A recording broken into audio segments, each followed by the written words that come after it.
A woman from New Orleans who didn't need magic to rule over the people. She already had something far more dangerous. She made the men begging for help who made the laws.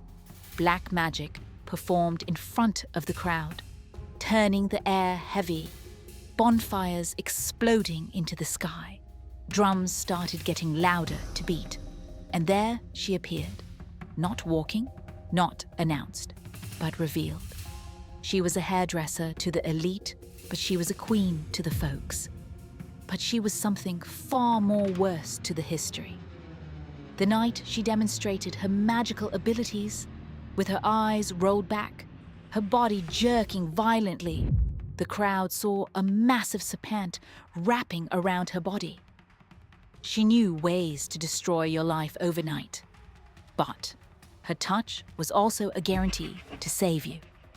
This witchcraft documentary is about a witch, Marie Laveau, who could listen to every whisper and could use every confession. She predicted death, disease, and collapse. And everything she predicted became fate. And Marie Laveau never burnt on the stake. She just stopped aging. New Orleans in the 1850s was a city drowning in its own fever. The air was a thick, rotting soup of swamp gas and expensive French perfume, a place where the line between high society and the gutter was as thin as a razor's edge. In the center of this chaos stood one woman who held the throat of the city in her hand. Her name was Marie Laveau. To the white elite, she was the Widow Paris, a humble hairdresser who knew the intimate secrets of every mistress on Royal Street. To the thousands of enslaved and free people of color, she was the queen. But to the history of the occult, she was something far more dangerous. A woman who had mastered the art of psychological warfare and spiritual terror. The mystery of Marie Laveau begins not with what she did, but what she knew.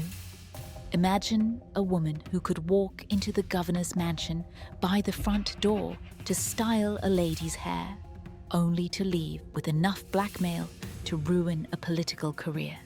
She didn't just practice voodoo, she weaponized information. But as the sun dipped behind the cypress trees and the humidity began to scream, Marie transformed. The silk tignon was tightened, while the silver crucifix was tucked away. The secrets she gathered in the salons of the rich became the fuel for the fires of the bayou. The summer of 1850 was a pressure cooker. The city was on the verge of a race riot, and the authorities were looking for any excuse to crush the growing influence of the voodoo underground. Yet, they couldn't touch Marie. Why? Because the very men who signed the laws were the ones sneaking to her cottage at night, begging for charms to save their failing businesses or curse their rivals. This was her first magic. Total, undeniable leverage. But the true display of her power, the event that would cement her legend in blood and shadow, was the rites of St. John's Eve at Bayou St. John. As June 23rd approached, the atmosphere in New Orleans shifted. It wasn't just hot, it was electric. Rumors swirled through the French Quarter that Marie was preparing a ritual so potent it would change the fate of the city itself. In the dark corners of her cottage on St. Anne Street, the preparations were visceral.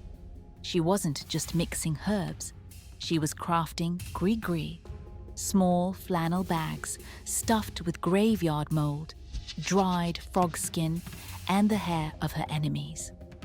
At the center of her altar sat the great Zombi, a massive wooden box that seemed to vibrate with a life of its own.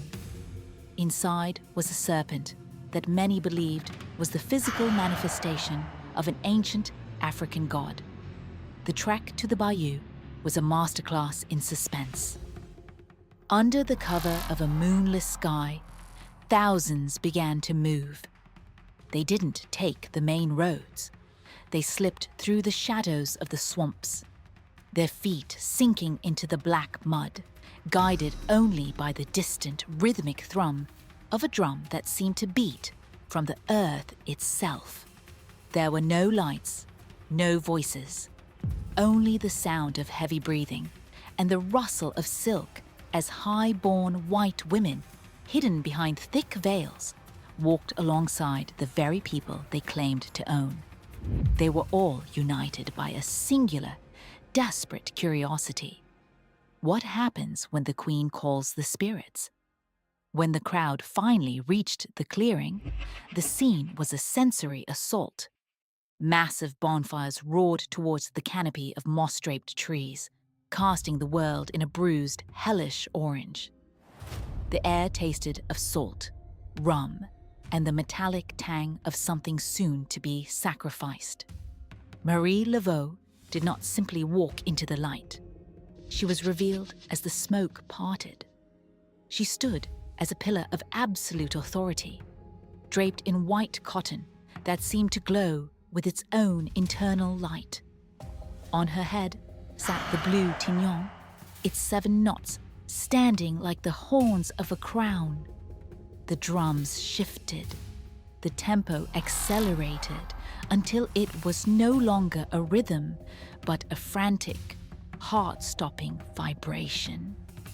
This is where the sensationalism turns into something terrifying. Marie approached the great zombie. The crowd held its collective breath. With a slow, deliberate motion, she opened the lid. Out slithered a python of impossible size, its obsidian scales reflecting the fire like liquid glass. As it coiled around her neck, its head resting against her cheek, Marie began to spin. This wasn't a dance, it was a possession. Her eyes vanished into her head, leaving only the white, terrifying voids of a woman no longer inhabiting her own body. The crowd followed suit. The spirit took them. Men and women collapsed into the mud, their limbs jerking in violent, unnatural cadences. The air was filled with a discordant symphony of screams, chants in forgotten dialects, and the rhythmic slapping of hands against wet earth.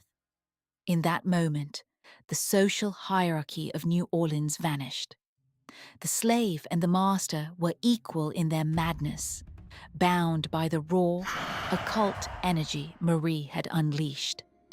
Then came the climax of the night, the event that would be whispered about in the drawing room of New Orleans for the next century. A white rooster was brought forward, its wings beating frantically against the humid air. With the precision of a surgeon and the coldness of an executioner, Marie took its life. But she didn't just spill the blood. She commanded it. Witnesses claimed the blood didn't just fall. It seemed to mist into the air, turning the very atmosphere into a red haze. She caught the remains in a silver chalice and began to prophesy. Her voice had changed. It was no longer the soft, melodic tone of a hairdresser. It was a guttural, multitonal roar. She spoke of a great yellow death that was coming to swallow the city whole. She named names, judges, councilmen, and priests, revealing their hidden crimes with a specificity that sent a shiver of pure terror through the secret onlookers in the bushes. She told the city that their walls would not save them, and their money would not buy their lives. Only the Queen could offer protection. As the first light of dawn began to crack the horizon, the ritual didn't just end, it vanished. The fires were smothered, the drums silenced, and the thousands of practitioners melted back into the swamp as if they were never there. By the time the sun hit the spires of the St. Louis Cathedral, Marie Laveau was back in her cottage, peacefully sipping coffee. To any who asked, she had spent the night in prayer. But the city knew better. The terror had been planted. The aftermath of that night changed New Orleans forever. Within 3 years, the yellow fever epidemic she predicted tore through the streets, killing thousands. While the doctors fled, Marie Laveau walked into the plague houses. She touched the foreheads of the dying, administered her herbal cures, and whispered the same chants she had used in the bayou. Those she touched lived. The hatred the city felt for her heathen ways was replaced by a paralyzing awe. They realized that Marie didn't just serve the spirits, she negotiated with them. Her popularity became a shield. Even as the laws against voodoo tightened, no one dared to arrest her. She was the only person in the city who could move between the worlds of the black and the white, the living and the dead. With impunity, she brought a terrifying kind of good to the society, healing the sick and giving a voice to the voiceless. But it was always balanced by the bad. The threat of a curse that could wither a man's soul, or the exposure of a secret that could end a lineage. Marie Laveau never faced an executioner's rope or a burning stake. Instead, she chose a more mysterious path. She simply stopped aging. For decades, locals claimed she looked exactly the same as she did in 1850. When she finally died in 1881, the city held its breath, expecting her to rise from the coffin. Even today, her tomb is the most active site of occult pilgrimage in the United States. The mystery remains. Did she die? Or did she simply step back into the shadows of the bayou, waiting for the next St. John's Eve to remind the world who truly rules the Crescent City?